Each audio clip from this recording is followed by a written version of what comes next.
FIFA বিশ্বকাপ পা রাখতে যাচ্ছে নিজের শতবর্ষে, আর সেই আসরেই অংশ নিতে যাচ্ছে বাংলাদেশ।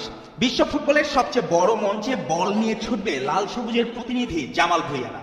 সাথে থাকবেন সদ্য বাংলাদেশ দলে যোগ দেয়া ছাত্রা চুলের হামজা চৌধুরী। শুনলেই যেন মনে হয় পরাবাস্তব সিনেমার কোনো দৃশ্য।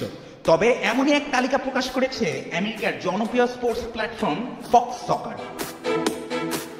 গেল দিন ফক্স সকার তাদের অফিসিয়াল ফেসবুক পেজে এক পোস্টে লিখে প্রকাশ করে 2030 ফিফা বিশ্বকাপে অংশ নিতে যাওয়া 64 দলের নাম।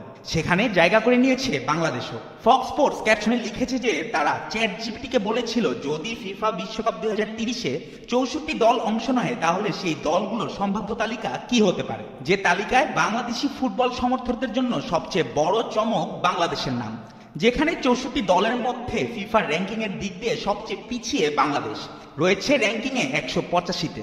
অথচ তালিকায় নেই বাংলাদেশের থেকে এগিয়ে থাকা অনেক দেশই, যেমন বাংলাদেশের প্রতিবেশী দেশ নেপালের র্যাঙ্কিং 175, কিন্তু তালিকায় নেই নেপালের নাম। তবে বাংলাদেশের সঙ্গে তালিকায় নাম আছে পার্শ্ববর্তী দেশ ভারতের।